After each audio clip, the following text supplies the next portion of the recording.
Welcome back to the O3 Dropcast. I'm an egg with a beard, and here with me today are my two lovely co-hosts. We have Smithel. Good morning, hard-boiled egg Craig. How are you? I'm pretty good. The heat wave broke here. Ooh. So that's broke. That's good. It's 80, Yeah. but it's not 90 with like 100% humidity. And speaking of hot, we have Brice. I got a fresh haircut. It's been like 3 weeks and Dirt Man is still in my head. I know it's like played out and we said that last week, but it's not leaving. It's just not leaving, gang. There's some things that stay with you forever. Like living legends. Oh, isn't that a little segue we got Forever there? and ever. You're getting better at it. We're getting better at it. Yeah, so one of the things we want to talk about today, we'll talk a little bit about the living legend format for those going into Skirmish season. We're also going to talk about Pro Tour Amsterdam, which is I think the only real remaining major event before Rosetta, aside from, of course, Green Tree Summer Camp, Camp Green Tree. Let's go camping. Well, there's Rome Fest this weekend, but other than that, yes. Yes. So we have Rumfest, we have Pro Tour Amsterdam, we have Camp Green Tree, and we will have some Battle Hardens here and there. But we are beginning to, I think, see the end on what feels like the quickest meta and also the fastest meta. Both. So in terms of like, it is a very fast meta. Zen is obviously sort of the deck to beat. And it also seems to have gone, to me, by in the blink of an eye. How are you guys feeling about that? Do you feel like it was just yesterday that we entered this new world and now we're already about to get a radical shift with Rosetta? Yeah. Or does it feel par for the course? It felt like just yesterday I was getting my like SCG case of Mist Veil. It doesn't help that I haven't played a lot this set. And by a lot, I mean I don't think I've like made it to an Armory since Mist Veil came out. Unfortunately, no, I was at like one or two. So yeah, it especially when you're not playing as much as you'd like to, it feels like it goes by very quickly. Yeah, I mean, it does feel quick. So I've been to probably a couple armories. Like, I mean, like this is like the Goldilocks kind of group, I think, where Brice is very much like, I haven't made it to any. And I'm like, I've made it to a little less. And Craig's like, I've made it to a ton. Every single I one. went to Battle Hard in Seattle. Yeah, so I mean, I mean, it's funny in that the meta, I feel like it did kind of move very, very quickly, and we're getting really, really close now. But then also it's like we still got a whole nother month. You know what I mean? Like, yeah, there's a couple events on the horizon and things like that. But to me, I wasn't a big fan of this meta. Even Zen aside, it didn't feel as good to me as like heavy hitters, and maybe it's just because heavy hitters had all the classes that I kind of loved. You know what I mean? So I'm like, Heavy this is fun. Yeah. Fantastic limited set too. Yes.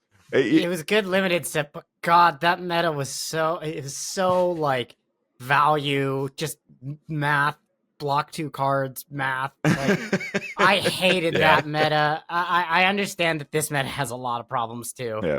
But I felt like every turn cycle took me like 10 minutes. Yeah, I feel like it's you're in one of two camps. Either you love the heavy hitter like meta and you hate this one, or you really, really love this one and hated heavy hitters. Just depending on play styles and like what you like doing, and kind of building decks and all that. Because like to me, like I just like value plays. If I'm building a hatchet story, like when that list came out, I'm like, I hate that I like this deck so much and it's good because it's not Dawnblade Dory.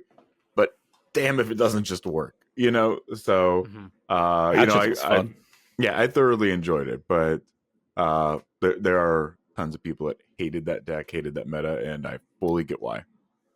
I hated that deck. I hated that deck. I'm coming around to Kasai because I played a really good game that was actually recorded the other day where just, I had a turn where I did like 34 damage, but they kept me from getting the. No, I think I did 36 damage that turn, and they kept me from getting that 4 remaining damage Mm, for like 6 turns before they won the game. Like it was, it Wow. was. I was like, okay, I can handle this. This is like interesting defensive sure. game. But yeah, I don't know. It's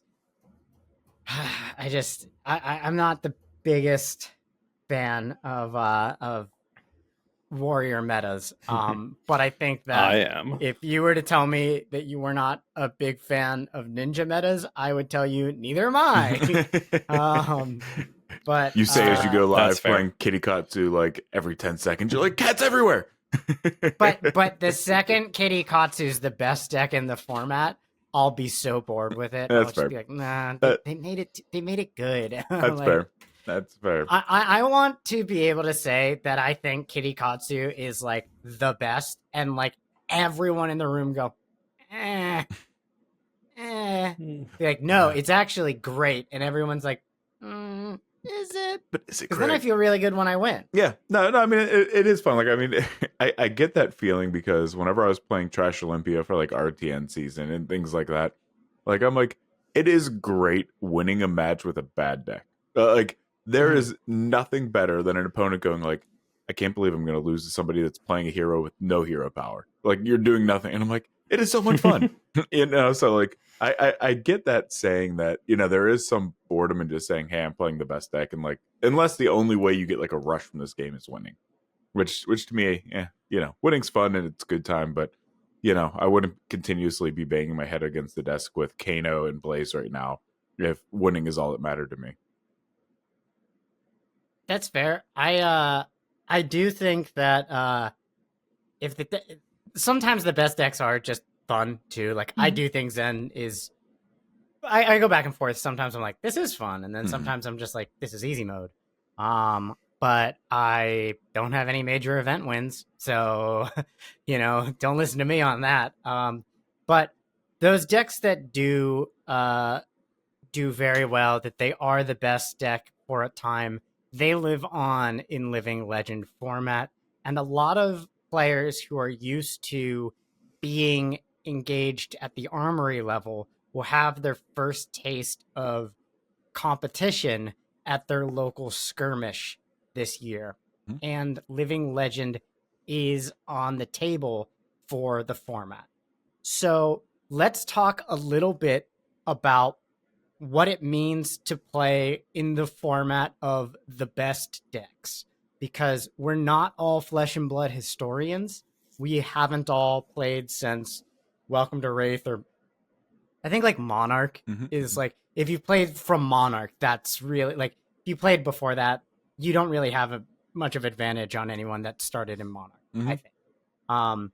And so let's say you weren't around for Prism, Chain, weren't around for Starvo, and you haven't invested into many decks. What does it take for a player to enter Living Legend format? Will their decks that they are playing right now in CC be competitively viable? So it's funny, like we're talking about this and talking about kind of decks in a format. On the way home from work today, I was actually listening to the latest Arsenal Pass episode, and it is fantastic. If you haven't listened to it, give it a shot, because it's all about like deck building. And I think the name of the episode is like, why are you bad at deck building, or something like that. And they went and they collected like statements from like Brody Spurlock and all these well-known people. It says like, hey, why are you so successful at this? And when we're talking about a format like Living Legend, I think what is important to remember is you can't prep for anything, or for everything. You're just going to be diluting your deck and how well it performs if you're trying to sit there and say, I got to worry about Starva, I got to worry about Lexia, I got to worry about Icelander, I got to worry about Briar. I think you just sit there and say, okay, look, I got my 60 card deck. I know how to play this really, really well. And it may just be bad into Starvo. It may just be bad into Chain, or, as you said, you may not have been around for the Chain era and time frame that, it may be a good idea to get an idea of like, hey, this is what Chain does. But I don't think necessarily adjusting your entire game plan for that is the way to go. I think as an Armory player, if I'm sitting there playing something like Rhinar that is perfectly legal in CC today, I'm going, okay, there may be a little bit of ice. So, do I have enough blue count? You know what I mean? Is that okay? Am I running this in Rhinar? Looking at your local meta and understand what people may bring is good. Like, you may have a whole store that wasn't around for the Starvo era, so you may not get a Starvo. You may not see that. So I think it's just really understanding your game plan and trying to make people anticipate and plan for you, as opposed to you for trying to plan for every LL hero out there. I think same kind of goes for just like that mindset goes for any competitive event. I think, I mean, you've heard a lot of people talking about like, oh, are you going to try to gamble the meta and play the deck that you think is going to counter what's most represented? So like playing little reverse psychology mind games on people. Not that like a skirmish is that, not that skirmishes are supposed to be that like hyper competitive. But you get people that still do that anyway. And in that discussion, you have a lot of people who just kind of talk about the best you can do is just let's backtrack there. Kind of like you said, you can't counter for everything. There's not enough sideboard slots to say like, I'm going to put this in for Iceland or I'm going to put this in for Starvo. So you just got to go with like what gives you the most all around flexibility and like makes the most reliable games. When you said the title is You Suck at Deck Building, I'm like, well, that's a personal attack against me, and I don't like that. But you and me both. Yeah. I which is why I appreciate best deck builder. Which is why I really appreciate the kind of decks that like don't have a super complicated sideboard. Mm-hmm. There's specific things like that's kind of how I felt about Kasai. There was just like, okay, maybe sometimes you put a couple extra D reacts in, but other than that, and always have your Null Rune. There wasn't a lot of like specific hard counter per hero. It was like, if you're playing an aggro deck, do this. Doesn't matter what aggro deck. If you're playing against an aggro deck, put these pieces in. If you're playing against a guardian, put these pieces in. And like that was basically it. And like taking that kind of idea into a skirmish, I think is what might help newer people be a little more successful. Just having a all around well-rounded deck and not trying so hard to counter one specific thing that you like end up losing your 80-20 matches. Okay, yeah, I'm gonna take just a little step back and go at this from another direction. I haven't played Living Legend. If I were to join a Living Legend skirmish, the first thing that I would do is I would look at my list and I would check the banned and restricted list, because that is not a 1-to-1 between CC and Living Legend. Mm-hmm. So that is important to know. But so I run Warmongers in most of my lists. I believe that's restricted to 1 copy. I'd have to switch that out. But on the whole, let's say all 80 cards are legal in Living Legend. The way that I feel is that there will be people who understand things like how good Stubby's Fi is, right? Mm-hmm, mm-hmm. They understand, you're a new player. You sit down across from an Icelander. You don't know that Bull Lander's a thing, right? You see Wizard, you think it's a pure arcane thing. There are going to be edges that you cannot make up being a newer player. Sure. So the way that I think about this is more along the lines of Living Legend at a skirmish. Skirmishes are a higher rules enforcement level. So similar to what we said about Road to Nationals, understand some of the basics of the rules. So understand how card mechanics work and interact with each other, because you're not going to know every single card. But if you know Spectra, you will know how Prism's board is represented. Mhm. So I feel like no one should be discouraged from going to a Living Legend event because they don't have the flesh and blood anthology of every deck that has ever won a Pro Tour in their mind.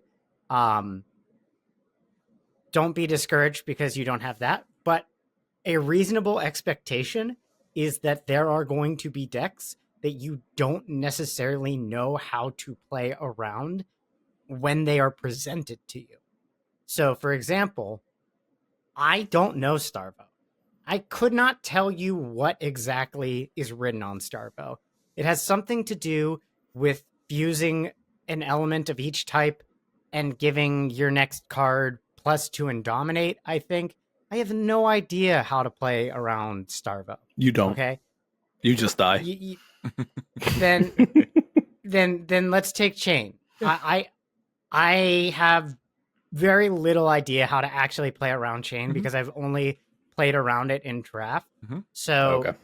the way to approach that is less about, to me, making sure that you have a perfect sideboard and more about you understanding your game plan and the position you're trying to put your opponent in. Yep. So Yeah. You could say Go this. ahead. You could say the same thing about. You could say the same thing about Prism, but I think the addition of new illusion is since then, people still kind of get it as far as you like, especially with Dromai, you have to manage. You have to keep that board state suppressed for them. Prism's not that different from a perspective of like how to play around it. Like manage the board state, get your action points to deal with Spectra and stuff like that. So like in some cases, I think the class familiarity will help newer players. Maybe they played against Dromai but haven't played against Prism. Just tell them the same thing. Manage that board and see what you can do with it. But yeah, Starvo is just a totally unique case. Icelander is probably also a totally unique case, just with how, like you said, the Boolander builds and how like weird and unexpected some of that stuff is. Look, the first best deck I came into the game with was Oldhim, and then it was Lexi, and those both were pretty brutal. So I think one of the things to understand going into this is also that some of these decks that we haven't seen for a while do feel bad to play into on certain archetypes. So it's not all of them. It's not always. There's some very interesting matches that I imagine. I think someone once told me that like Oldhim versus Oldhim is the most boring match to watch ever, but for Oldhim players, it's so exhilarating. Yeah. And that could be wrong. Maybe they're like, no, we hate it too. This is just, what I heard, I think in my head. I made it up. I'm lying. I think a lot of people who were like super into Oldhim were into Oldhim because it was the strongest deck in the meta. I've talked to people who are like, I hate Fatigue, but that deck was just unbeatable at certain times. Well, and I think it makes a case then, like whenever you're going into a format like Living Legend, and like you said, Craig, when you joined, there was no Chain, no Prism, nothing like that, is instead of sitting there saying like in CC when you're prepping for an event, saying, how do I prepare for new? How do I prepare for Zen? You sit there and almost kind of want to make these buckets of saying, how do I prepare for Fatigue? Because you may get Fatigue Briar, you may get like Oldhim, you may get something like that saying, okay, if I sit across from an Oldhim, I may not have a lot of experience into Ice or a lot of experience into Oldhim, but I know he's trying to fatigue me and just get these value turns. What is my game plan into that? So that to me highlights the importance of learning on the fly and identifying, checking in with yourself between turn cycles and saying, what were they just trying to accomplish? What were they trying to accomplish in their last turn?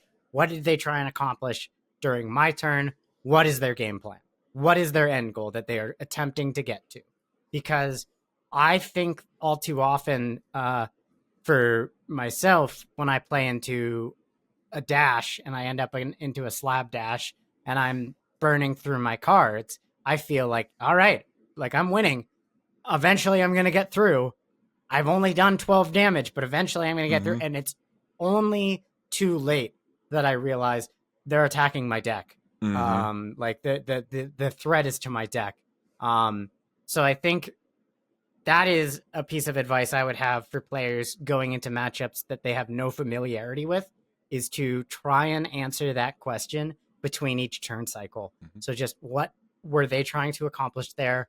What did they do to prevent me from accomplishing what I wanted to do?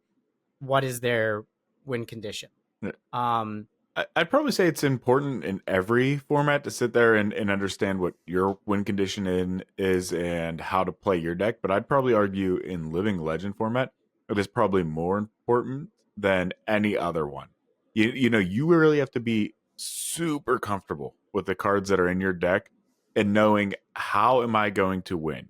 You know, what am I going to do to, you know, claim victory against fatigue, or how, like, you know, how quickly can I identify? Clam victory? I said claim. Did you just say clam victory? All hail the clams. I'm putting some sort of clam graphic. They won. I'm putting Don't a know what to clam say. graphic. Confetti and shit shooting everywhere. But no, like how do you claim victory against those kind of things? Like, you have to know your deck. You know, in CC and things like that, you could net deck and say, oh, okay, I've seen, you know, Brody Spurlock play this. I get a general idea of what this deck does, and you could probably pilot it like, okay, you know, you obviously make some mistakes, things like that. But if you are not super familiar with your deck in LL and prepared really for anything, especially as more heroes LL and that format becomes more of an eternal format and grows and grows and grows and grows and grows, you know, you just have to be a master of your deck. I would also add, and maybe we can use this as a way to segue into talking about the Pro Tour, is that not all decks that perform well in our current meta will translate to Living Legend. Not just because of the power level of certain decks, but for example, there are gatekeepers in any meta. One of the big gatekeepers that we had over the last year was Dromai. Kept Riptide in a horrible place. Riptide, that was a 90-10 matchup. I think most people would say, maybe some people would call that unwinnable. I don't know either of those heroes that well, but Riptide is now a terrific deck, I think. A really strong dark horse for Pro Tour. Maybe not that much of a dark horse, as people know that it's good now, but there will be the gatekeepers that kept certain heroes lower in the rankings during their heyday. So just know that if you are cleaning up every armory you have on your Riptide deck, and you show up to a room full of Dromais, it's not going to translate the way that it did at an armory. And ultimately, what's on the line is a cold foil. Maybe it'll be $40. Well, it depends on how quickly we get Blaze. I mean, a cold foil Blaze is gonna be so expensive. yeah. It's a sore subject for me. It's Right? Oh man. It's a sore subject for me for a completely different reason, as I do not want to bring AB3. Not to Blitz. Ugh. That feels real bad. That feels really bad. Bring AB3 and 2 Oasises to Blitz. That's I hate it. Anywho, so Pro Tour, the meta is looking rather unchanged. Yeah. From where Nationals was for the most part. I think the general consensus is that Zen is still the best deck. And I don't think we will really see a drop off in the number of decks, the number of Zens that show up to Pro Tour. Maybe a slight drop off, but this is one of the highest competitive level events. So the people who are there qualified to be there and have competitive aspirations, so they are not going to bring Arachne. They probably won't Really? bring Reinar. I think we'll see like one Reinar there. Blasphemy. Yeah. We'll see 3 or 4 Bolton, and they're doing the Lord's work. Literally. Oh, see what you did there. So, yeah. Anyway, it is Bolton season. Was that a Homestar Runner reference? No. Okay. Widowy. I guess it maybe is. I just know it as like a internet thing these days. But I always think. Wait a minute. Showing our age here, guys. That's what it was. That's what it was last week when I was like, this thing that only Brice like. Was I know it Brice Star Runner. Yes. It was Coach Z. Yes. Good job. Good job here, Homestar. Homestar1.net. It's .com. That's what it was. I was thinking about the cheat. I used to have that Homstar shirt that said "raised by a cup of coffee" on the back, and I'm so mad I don't know where it is anymore. Probably wouldn't fit me anymore if I'm being 100% honest here. But oh my god, Teen Girl Squad. God, that takes me we're back. old. Why are we so old? This was before YouTube, and now I'm bald, have a beard, and So- Post Newgrounds pre-YouTube. Here's an flesh and blood story for you. But so in college, or not college, in high school, whenever Homestar was big and like my age, the boys in our class, like for prom, everybody was allowed to vote on a theme, and like most of us like Night Under the Stars, things like that. All the boys in my class, we decided we were gonna all vote for a Homestar Runner theme. And it won, and literally all the girls went to the principal's office like crying, like it's ruining our senior prom. And like we're just hearing like we won Homestar, and the school wouldn't allow it. I was never more upset in my life than the fact like I couldn't have a Trogdor banner just behind me for my prom pictures. That's amazing.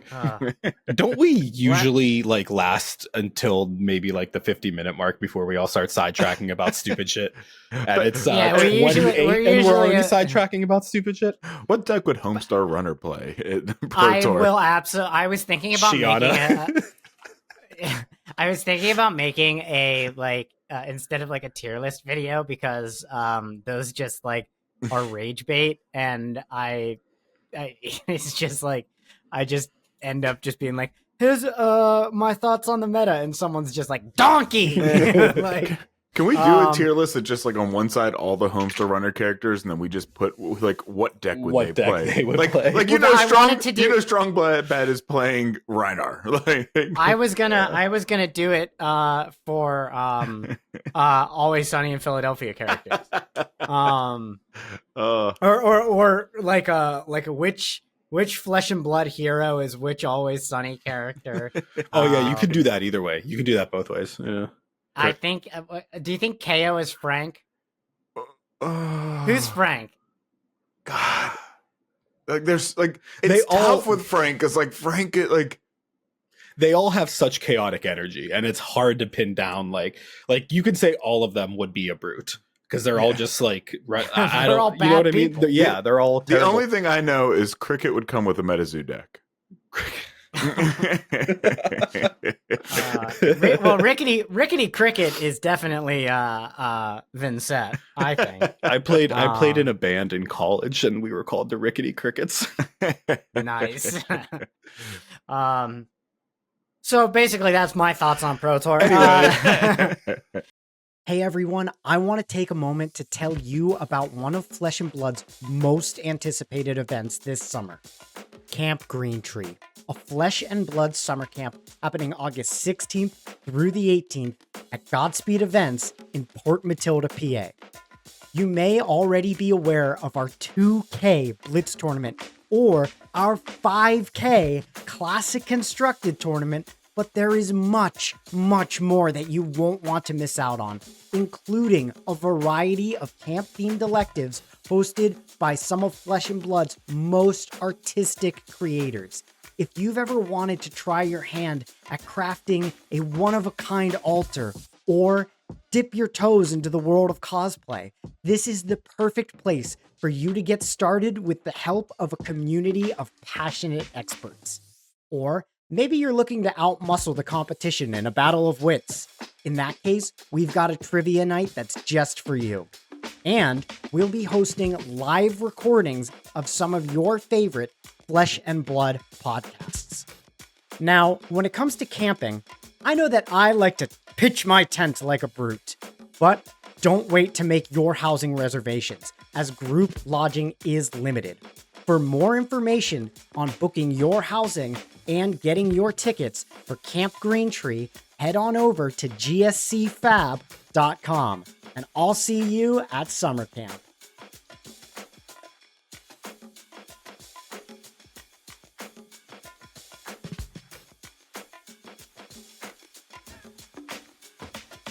Yeah, so we will probably see a continuation into this meta. So for audience members of Pro Tour at home watching it streamed, I imagine Savage Feats is streaming it. What are some of the exciting things for you guys? Do you start watching Pro Tour as soon as it airs? Do you only check in for top 8? Do you watch reruns? How do you engage with this level of competitive for big events like this? I mean, I work from home all but 2 days. Yeah, sorry, I was like, did I get that right? I work from home for most of the week, so I may, if like a big event is on during the day, I'm able to just stream it. And like, frankly, even if I'm in the office, I can just pull it up on my phone and stream it. So I don't really go out of my way to watch. I know that a lot of the callings and stuff are streamed, and it's awesome that they do that. It's great that that's available. I mostly only like go out of my way to watch events when it's something like Pro Tour or Nats or something like that. Sure. But yeah, that's where I get most of it. It's just sitting there watching at home. So will you be going out of your way for this one? Oh yeah. For this one, yeah, this is gonna be. I think this is gonna be a big event.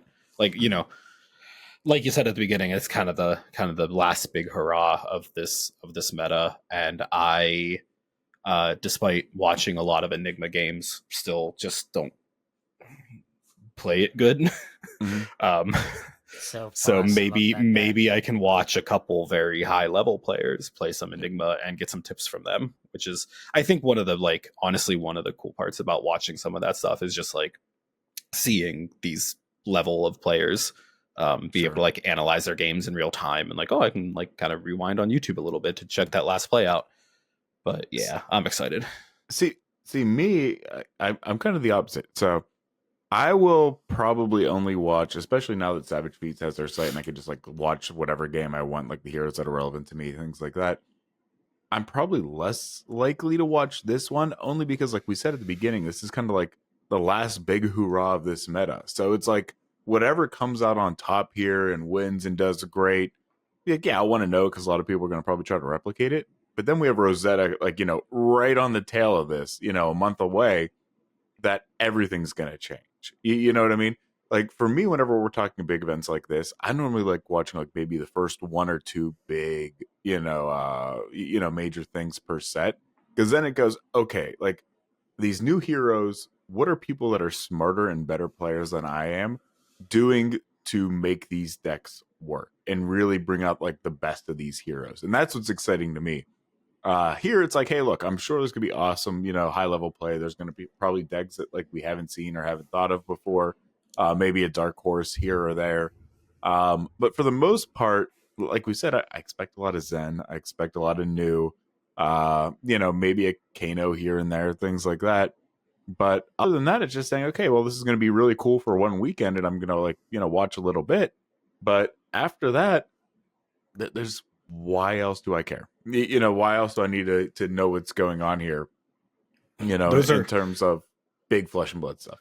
Those are always very fun matches to watch on stream, though, and I do appreciate that they, when you said like the dark horses, I'm if someone brings a Bolton, I'm sure they're going to be on stream at least once. You know what I mean? I do appreciate that they don't just go. Yes, there's usually big names on stream, but if there's a fun match with a dark horse or something you're not really expecting, like they'll throw that up even as the backup game or something. Yeah. I love seeing matches like that, and just like you know I'm going to be rooting for a Bolton if they're there. Like, Yeah.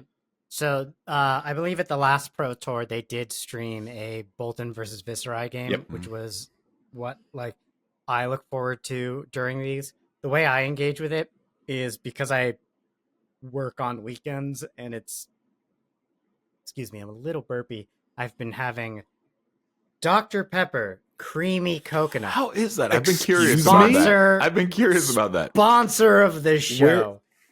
I'm going to Google where to find that. I've seen it, but I've been afraid to pull the trigger. Shop and save. You had me at Dr. Pepper, and then you really wrangled me in with coconut. So creamy coconut. So I like it. However, I am typically a zero sugar soda drinker. And I do think that this is insane. Dude, it has 39 grams of sugar in it. Do you just feel it on your? That's 70. Do you feel it on your teeth? Like whenever I drink like full sugar sodas, I can like feel it just eating away at my teeth. I feel it all over. Yeah, I feel gross. Anyway, I feel gross. I can smell the like curry from the food that I ate, like radiating off of me. Sorry, right before you were burping it up, you were talking about what you watch and what you find exciting with the Viserai. So the way I engage with it is I typically I really go out of my way to watch like let's say rounds 1 through 3 are CC. Sure. I might watch one. Rounds 4 through 6 are draft. Maybe I'll watch one. I don't like the draft but pod then, games as much as CC.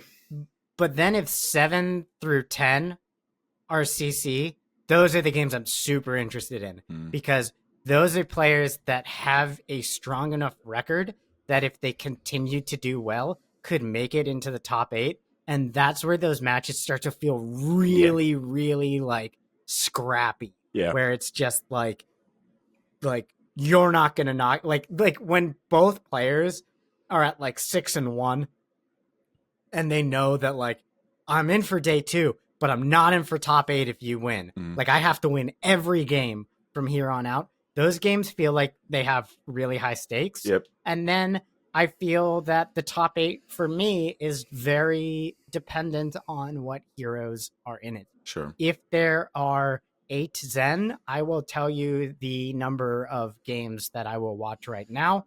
0. Yeah. I'm not even going to watch. Just tell me who won the finals because it was Zen. Like, I just want to know who the player was. Unless you tell me later, like, no, it was Fatigue Zen. But when the one... What type of Zen deck? when the why am I just absolutely... When the one Victor squeaks in with 7 Zens and 1 Victor, that changes things. Now I'm watching those matches. So it was 6. There was also it was a 6. new. That's right. Yeah, there was a new as well. But when a Victor squeaks, clam. When a Victor pays his way in.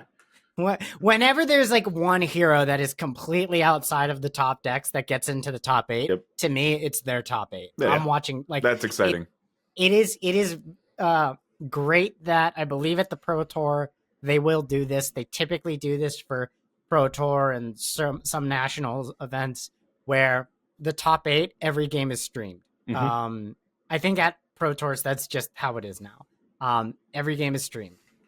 At least in the top 8, right? Yeah. They don't skip half the bracket. That to me is like, if we get a top 8 that's Zen, new, but 1 Prism, I'm glued to the Prism games. Yep. Because that tells me that not only does the player pilot it very well, but they're doing something maybe not that other people aren't doing, but they've figured out the sauce. They've got the juice. Now the juice and the sauce are not the same.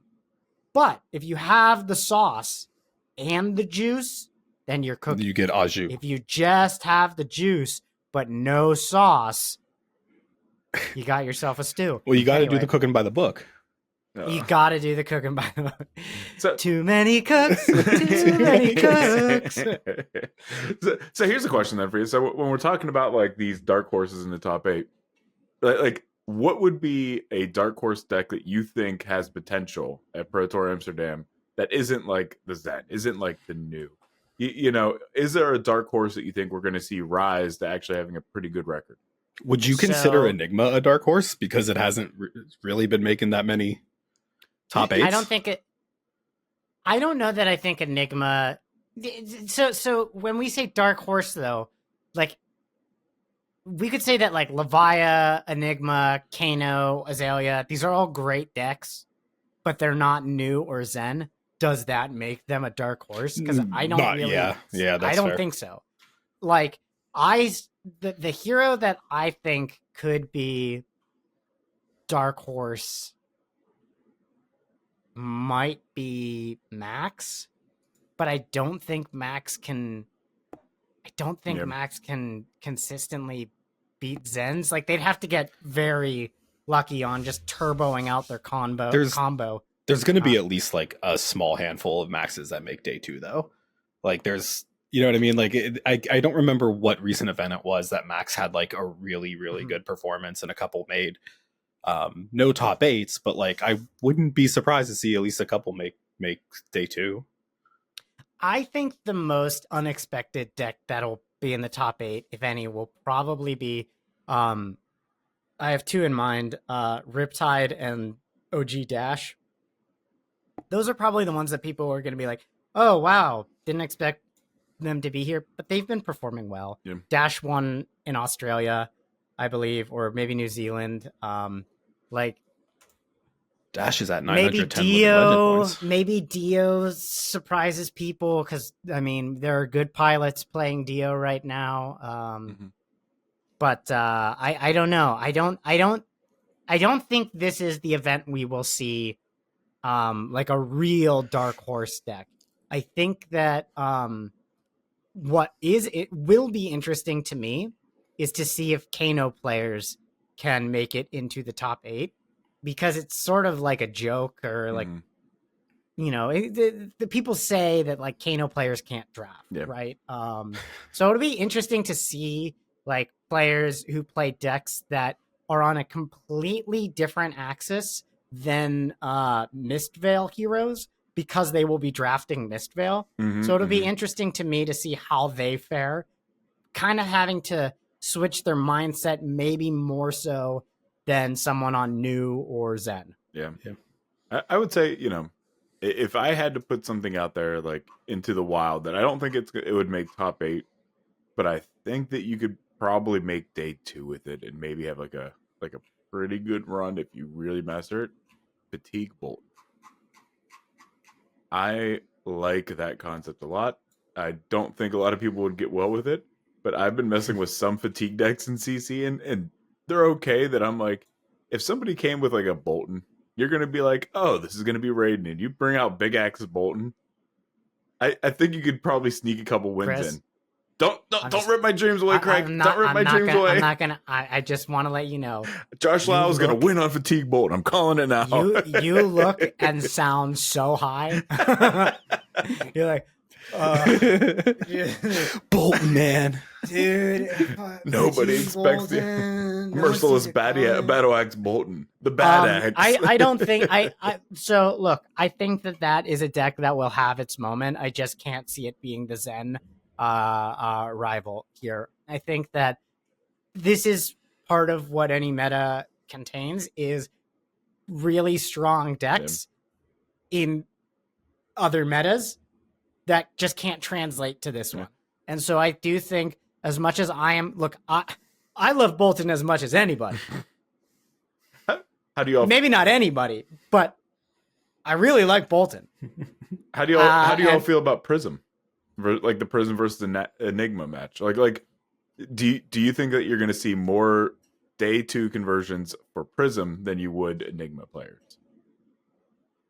No, but I think the Prism players will go further. I think Prism is so good right now, but I think that the skill required to pilot that deck is much more than Enigma. And I think Enigma requires a lot of skill, but I think Prism is a really challenging deck to play optimally, that just does insane things, insane unfair things. So I do feel like, personally, I think we'll probably, I think we'll see more Enigma representation, and I think we'll see more Enigma's Day 2, but I think Prism will probably have the better conversion rate. Yeah. I'd agree to that. Yeah. I think the people that are playing Prism are going to play a great Prism. I it's funny that like I think all illusionists are kind of like that. Like what you're saying, like they can do crazy things, but it just takes a kind of a different level of like understanding and skill to pilot it, which is why it is so unfortunate that it is my favorite class, because I just sit there and fumble through it most of the time.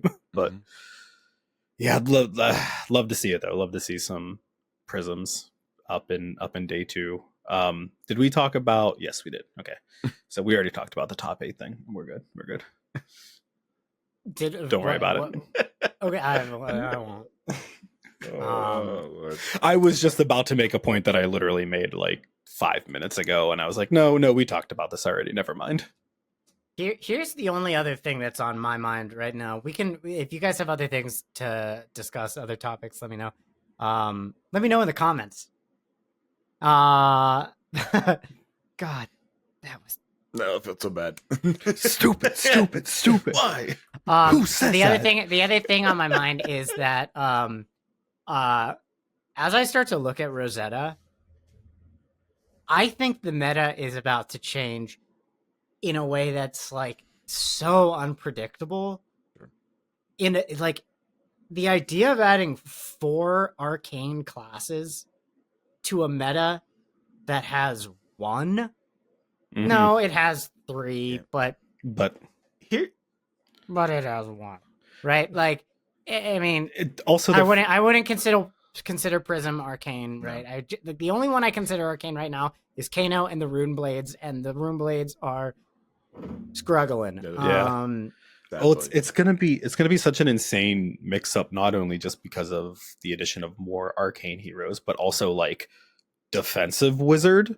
That's a new one. Like we're breaching into Sigil of Parapet. We're like breaching into archetypes that just haven't existed in the game yet. So like, this is gonna be a wild mix up. Here's a question that I have for y'all. So, and I've been trying to think of this. And outside of history, has there been a set where they reprinted equipment? Like not like Majestics, just like your commons or your token, like Iron Rod, Ironhide. Because I don't think so. The only example where that has happened is outside of a supplemental set where we got Tunic. Sure. We got Tunic. Yeah. And there have been multiple Tunic printings, but there have not been any generic common reprints that I'm aware of. Here's where I'm going with this is we've had a set that gives us AB with Nalrune. We've had a set that gives us like Spell Void stuff. What do we do going into an all arcane set for equipment? Is it just Nalrune again? Unless it's just Nalrune, or unless it's like utility where it's like it has a function and AB1, or maybe the equipment is like it's time to upgrade. I mean, the idea of continuing to run 3 Nalrune pieces in your sideboard is just like that sucks, and I think we know that. The only thing I could think of would be if we start seeing like what would be the equivalent of like the Ironhide gear, where it's just here's AB2 boots, AB2 gloves, AB2 chest. Because then I think it gives you a little bit more flexibility whenever you're deck building at the CC, saying instead of wasting 2 spots with AB1 going into a Kano, I'm going to throw AB2 on gloves to kind of save that, and then keep another piece of equipment to keep my game plan going. Would this be entirely? This would either be entirely too broken or the best idea ever if instead of saying like, okay, these have AB1, these have AB2, let's say gloves that have AB1, AB1. Ooh. Because then, you know what I mean? You could not, if you're only taking one, that's the kind of the downside of AB2, right? If you're only trying to prevent 1 arcane, you still got to pay 2. What if it has that's super interesting. I have to let my dog out. He's been crying at me. So I'll be right back. Sorry. We'll so do we want to we can either edit something out here or just keep talking while he's gone. Let's just keep talking while he's gone. I like the idea of keep talking because eventually he's going to download all of this and then have to figure out how much of this is shit and how much of it I need to keep in one. Let my dog out. So like here's my thought with AB1, AB1. At first, I think it would be broken as hell. You know, I like the way you're thinking though. I think it would be kind of fun on a note like that would be like AB1 Spell Void 2 or something like that. Like, okay, something. Hey, you can pitch, but at some point you can say, I'm sacrificing this now, giving up the AB1 for the rest of the game to really prevent some sort of big on hit arcane effect.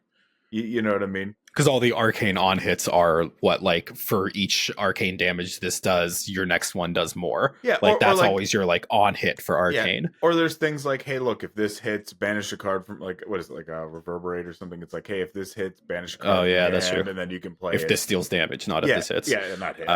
But if it does damage, yeah.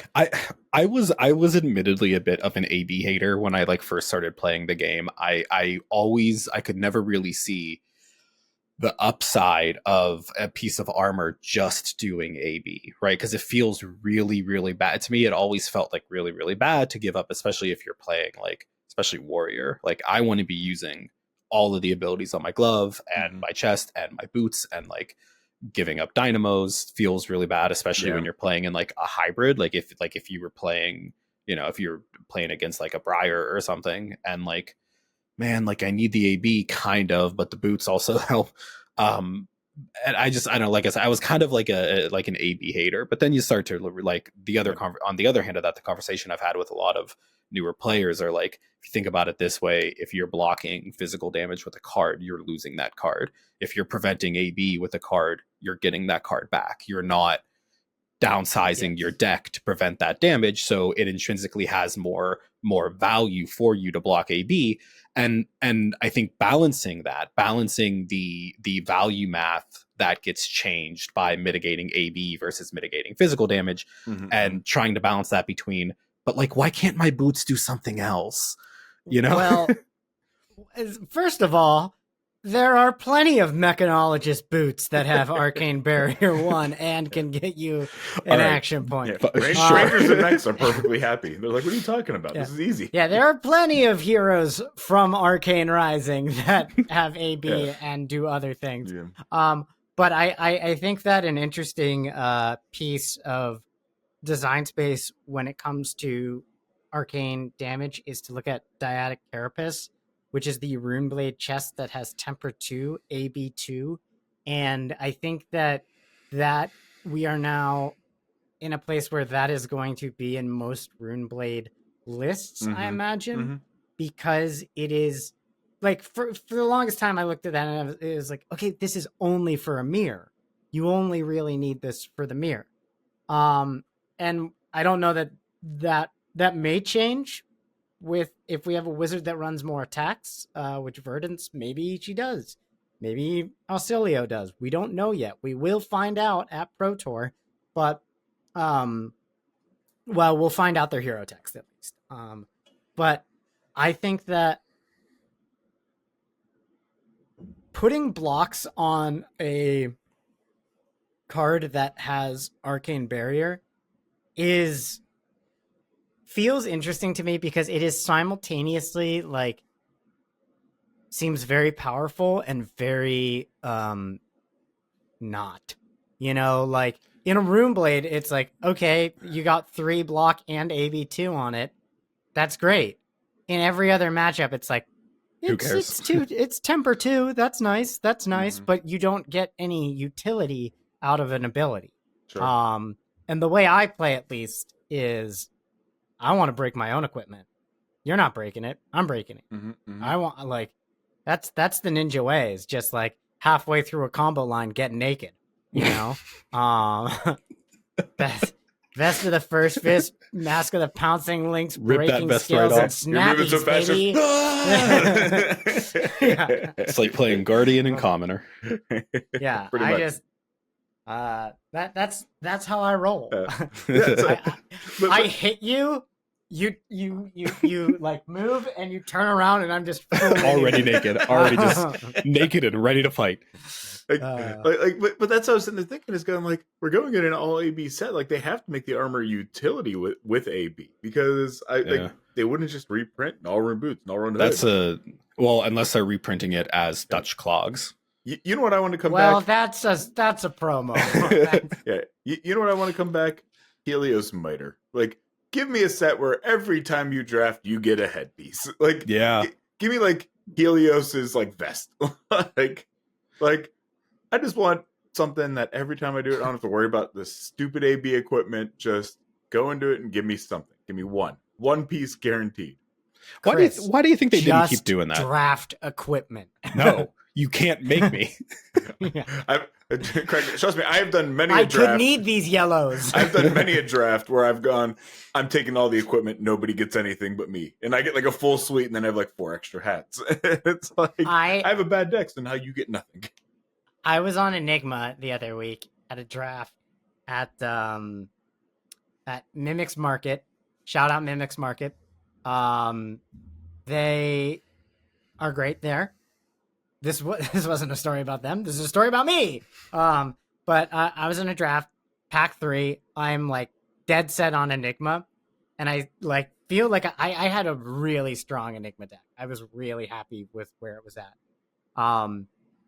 And like the 4th pick of pack 3, I get a Rousing Wave, and I'm like, okay, if this has made it to like this far in the pick, I must be sitting next to like the news. There must be like 2 news next to me if this is still in the pack. And the next thing I got was her boots. Mm-hmm. And the next thing I got was another Arousing Wave. So I ended up with 3 pieces of news equipment. Yep. Just like, well, I'm just going to keep hate drafting these because I have everything I need. I have all the 3 blocks I need. I've got the chi that I need. And at that point it was like I was looking at Enigma cards that are just like, it's Ward 4 and at the start of your turn destroy it and it doesn't ever go again. And I was like, okay, it's not a bad card, but it's not a good card. It actually is a card. But it was just like, I don't really want this isn't really what I'm trying to do, so My experience drafting Enigma was exactly the same. It was like, oh yeah, no, these all seem really good in theory, and then you start to play the game and you're like, wait, this doesn't work in draft. Like you need another. It's like some of those pieces where like you really need to you need like that aura and then something with go again and stuff like that, and it's like, oh no, like this is draft and I can't control that. So like on the surface it seems great, but now it's like, oh no, this is a bad deck.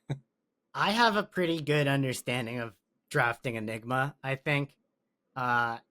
So much of it is 3 blocks. Mm-hmm. A lot of it is like, I think the blue attacks that if you've played a blue card get pumped 2 are fantastic. They do block 2, but like every time I draft Mistveil, there's the Enigma player who drafted blocks and the Enigma player who drafted Ward. And the Enigma player who just drafts Ward goes 0-3, 0-4. Like, they do not do well because you can't just have a handful of no blocks and then expect to be able to play out a Ward card and have it stay around. And it's just like, there's every time I draft, there's someone who is like, how does Enigma doesn't work? What's going on? Why does this so bad? And it's like, you can't protect your board with your... They just look a lot more appealing than they are. They're just a lot worse than... not that they're a lot worse. You just have to... It's like pepper, Just a little... Pepper in there, yeah. A little bit of pepper. Just a little bit of pepper. If you put too much pepper on it, you're doing this, right? And you don't say when. Stop doing that motion. Okay. So, I'm just trying to give you a visual. So the best part of this is, for some reason, the past like 30 seconds, you guys were completely frozen. Like I heard, like, yeah, when you're doing this, you want some blue 3 blocks, and then I come I back to wasn't- Craig just going, and the pepper, and the I pepper. wasn't And I'm gonna- like, what the hell did I miss in the last 15 seconds? I wasn't gonna Suddenly say I wasn't gonna say anything, grinding but I pepper. was sitting there thinking like, is Chris dead or is his video just frozen? Yeah, Because no. where it froze for me, you had your eyes closed and you were just sitting there like this. Perfectly still for like 30 seconds. I was like, oh my god, Chris is dead. I'll catch you up on what you missed. I just made a perfect metaphor that everyone understood and liked. As we know, Yeah. you've never been wrong about anything. And on this I had to thing. Never ruin been it. wrong about anything. Everyone always likes all the things I do, and people genuinely enjoy me. That is like what you described though, like is exactly what my first draft experience was like on Enigma. I did the same thing. Did not my first value the draft. blocks and Yeah. didn't kind of put it together like, oh boy, if I don't have anything to block, I can't protect my board. If I don't have Yeah. a board, I don't have weapons and I'm just going to die. I feel like once you draft Enigma poorly once, you immediately understand Figure how it to out. draft Enigma good. Yeah. But, like, I did I all- definitely learn enough to know that like pitching a blue for Ward 2 and when it pops you get a spectral shield does not make it like transcending on that turn doesn't make it worth doing that. Mhm. That's 3 cards to block Yeah. 2. Yeah. Like block 2 and get a spectral shield like but at first you're like that hey look that makes a spectral shield when it pops if I've pitched to blue and I care about spectral shields. Who cares? And that might be that might be good. No, you can't play against Zen or New and just present 2 blocks, Yeah. maybe with 2 spectral shields Mhm. for the next attack. Also It's got to just- think about what introducing a spectral shield without a +1 does. It's just like, okay, I can block with this, but like no go again. free on it. attack for 1. And then that's it. That's all you do that Yeah. turn. No go again. Like, And okay, they're cool. Like, okay, I go to 1 on my turn. I'm gonna get a chi, and you're just like, no. Yeah, I like that is very true, Chris. So it's like once you do it, you see what you've done wrong. I'm not going to say I'm good at drafting Enigma, but at least after that awful experience, I'm like, okay, I guess I kind of get it now. I immediately know see not what to I do. did wrong. Yeah, Yeah. exactly. So I actually had a thought about Enigma today, and I want to run it by you guys here. I feel that Enigma needs, maybe we don't need like a Dusk Till Dawn supplementary set. I know there's a lot of power in this set, but I think it is a huge disservice that Enigma doesn't have a good chest piece that's not Spring Tunic. Mhm.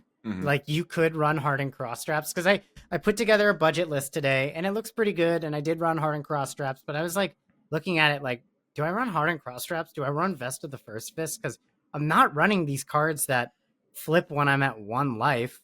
Yeah. Not in CC. Like Yeah. I don't want to depend on that to get any Huh. value here. Yeah, what do Um, you pick for a chest for that? That's You pick Tunic. It's well for like a budget, like you were saying. for budget, it's just hardened cross straps. I mean, it's if you're playing like an Enigma that runs pummels, then on a 3 card hand you can harden cross straps, Mhm. throw your 6 attack and pummel it. But it yeah, I think Enigma needs a better chest slot because the Celestial Kimono is like any equipment that has ward. It's just like, do I risk wearing equipment that I lose turn 0? Like, is there any real reason why I would want to run Celestial Kimono if I have a hand that blocks 12 and they present 13? Yeah. That That makes sense. that feels so bad because sometimes that's just how it is. It's just like your hand blocks less than their hand threatens, and if that happens to you on the first turn of the game, where you draw a bunch of instants, you just lose your chest piece, and I just Well, gee, boys, I just don't think that's fair. What are the gloves that are the gloves from Uprising? That Oh, with- Ghostly Touch. Ghostly Touch. No, Ghostly Touch wouldn't make sense there. Yeah, no. Although I love that don't card. think- I wish there was a way to utilize it more. I think it's a cool card. Yeah. Yeah, because I that's all mean- Phantasm. You don't do nothing with Phantasm. Yeah, I mean, she's got a lot of good options for her arm piece. Like, I think I have 4 different arm pieces in my Enigma list. I run Stonewall Gauntlets. I run the Aqua Lapse or Waves of Aquamarine or whatever that one is. I run the Preserved Tradition, and I think there's something. I looked at Goliath Gauntlet as well, but I don't think I ended up on that. Yeah, But, like- I've seen a couple Goliath Gauntlet Enigmas. She has plenty of options for Mhm. arms. It's just chest that she needs some more stuff for. Yeah. The expansion slots for. We'll see, Yeah. I'm sure. That is kind of like. Do you think they're going to go back and do Dusk Till Dawn type things for other talents? Like, is there going to be a Mystic Dusk Till Dawn that we go revisit that? Yeah. I mean, I guess you can kind of consider Rosetta that for Elemental, even though all the Elemental heroes are gone, so it's not We'll have Midnight to Noon, Monarch 3. Midnight till noon. I don't know. I hope not. They could do it. I think that all of the talents that they have are exist in places that they want to return for draft sets. And Yes. if they've said otherwise, I don't know, and I don't think that makes sense. Like, I think their marketing department would be like, "No, we have something we should return to here." Yeah, you want Draconic back? Give me a way to draft Draconic. You want Ice back? Give me a way to draft Ice. I hate the idea of another. Think about what set. you're saying. Think about what you're saying. For Ice. Ice. Nobody wants Ice back, but if they want Ice back, give me something with Ice. Like I don't know. I hate the idea of us going into another season where it's like, hey, here's an RTN, and you guys are gonna all draft Uprising because we're doing, a Draconic supplemental set. You can't draft. Yeah. That That part yeah, of it. That part of it would did be- not go over well for Dusk Till Yeah. Dawn. But like I that, was so tired of drafting Monarch for that. if I That never was- have to draft that was Monarch silly. again, it'll be too soon. Yeah. I mean, That that's was Can I really just a offer decision. one counterpoint there? Is I was getting into the game at that time, and Monarch is a really fun set to draft. It if you're is. just Oh, getting into the game. It is. It's Sure. like a really, but yeah, it was pretty. It was getting to the point. Hold on, Oh, we're going Okay. gamer mode. I heard we're going to be talking about light heroes, so I wanted to get some. I wanted Gotta- to make sure I had my Wait, filters gotta on. block that hold, blue wait, light. hold on a second. What I got to turn off the camera for this. I'll be back. Hold on. What is he doing? He's stripping nude. I Just, is this gonna be? that's- Is this gonna? right? is this- 'Cause you just make direct eye contact with my after. Oh god. Oh hell yeah! All oh right. god, he's too freaking cool. I was look. I Now was gonna. Brice is- I was gonna premiere these at camp, but I Oh figured now's a damn, good time. dude. And just in case, You- hold on. Hey. I also. Hey. I also. Wow, guys. The two of you look like everyone's favorite streamer. You just entered Dr. the, Disrespect. you just entered the cool Hey, guy zone. You guys clearly are huge Dr. are- Disrespect fans. These are not Dr. Disrespect glasses. In case I need another set, we got His we were got more Angel like colors. Pit Vipers, which is a little closer to what Chris's are. Pit Vipers. I'm just gonna wear these now. I got nothing. I got nothing. But look, yeah, no. you can he's see- gross. You can see the Riverside interface in the reflection. Oh, my intro originally today was going to be I'm Craig and I'm wearing headphones and using a microphone, just for the Riverside homies, because it drives me nuts every time I get into Riverside. It's like, are you wearing headphones and a microphone? I'm like, You were in yes. headphones. You were in headphones. Hey, bro, headphones. Headphones, bro. One time to say no just to piss it off. What you gonna do about it? I had been saying that I liked Monarch, and then I ran out of it. But I got distracted with my cool glasses, and then we all got off the rails.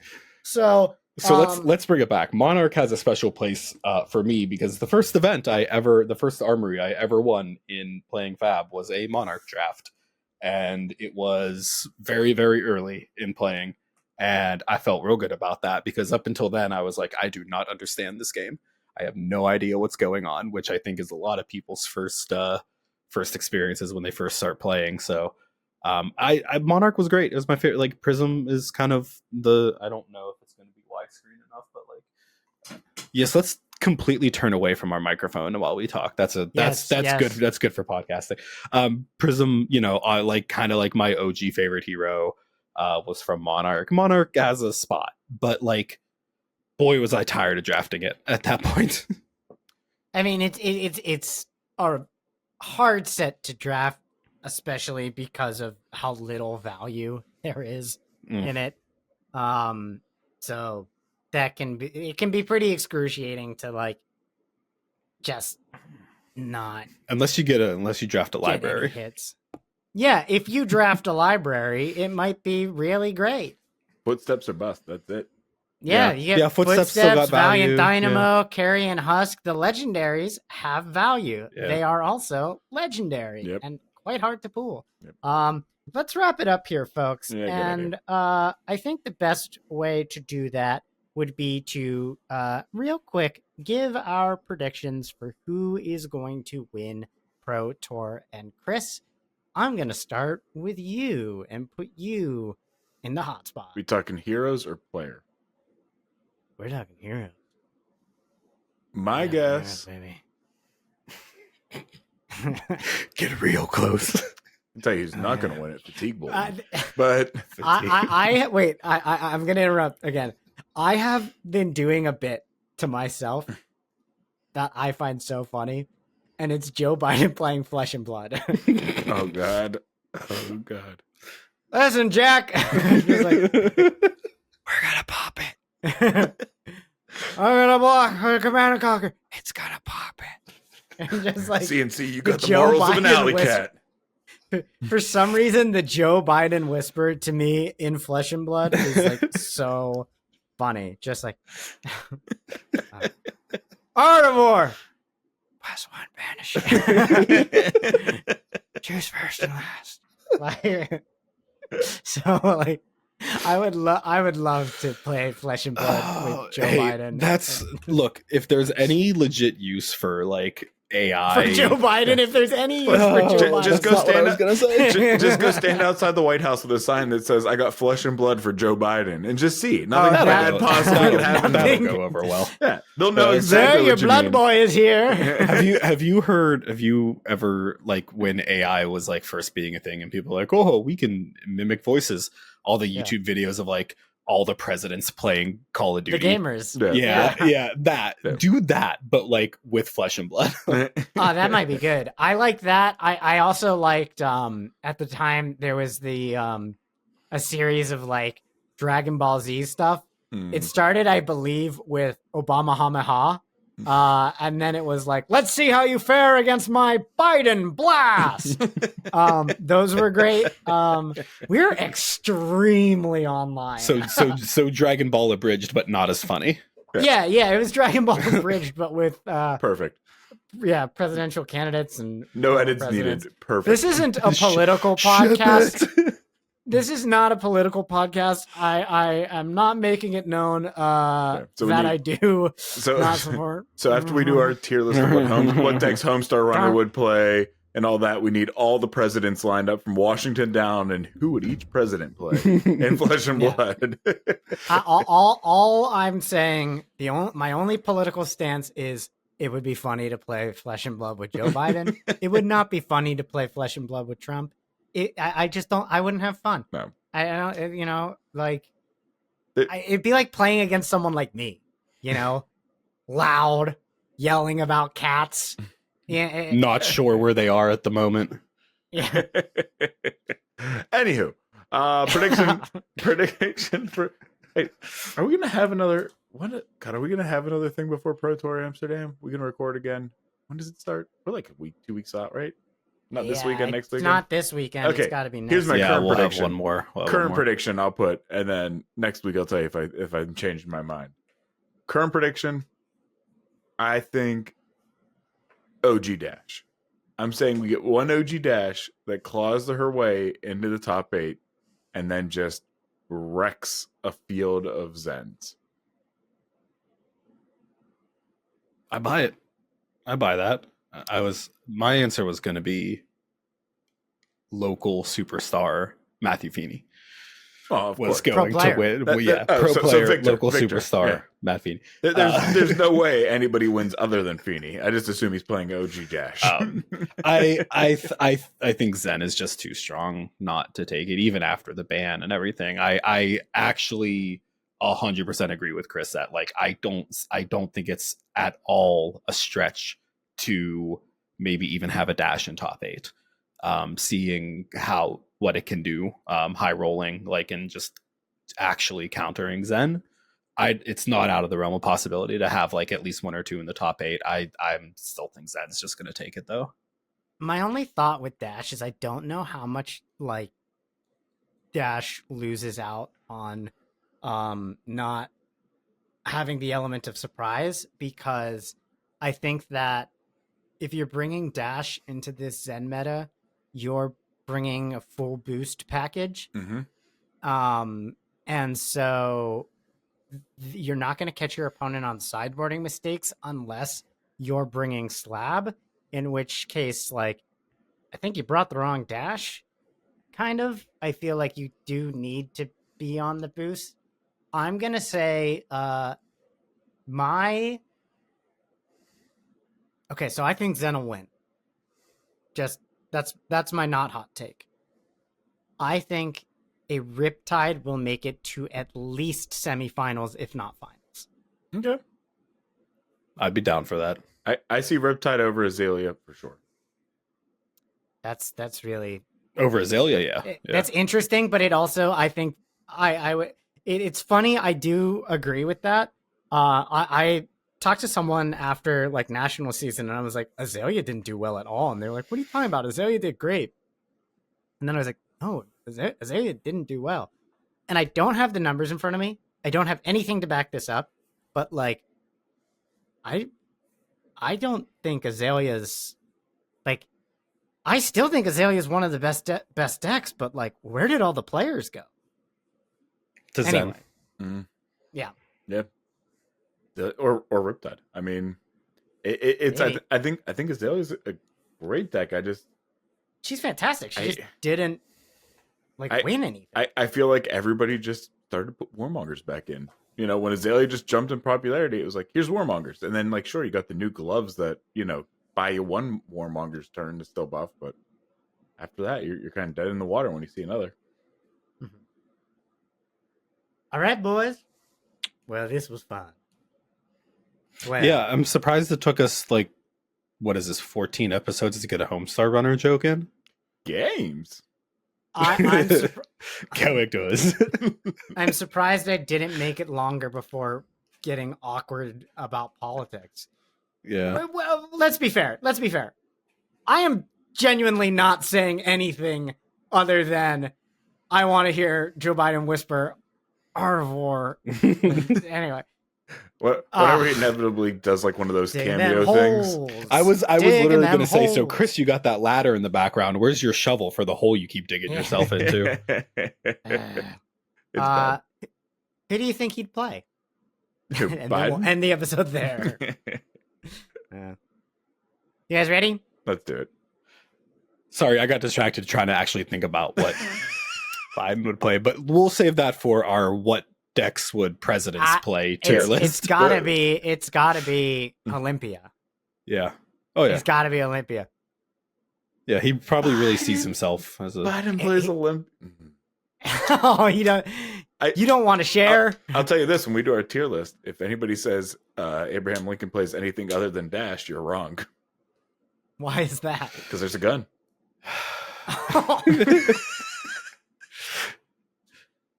I hate myself. More like John Wilkes Booth, am I right?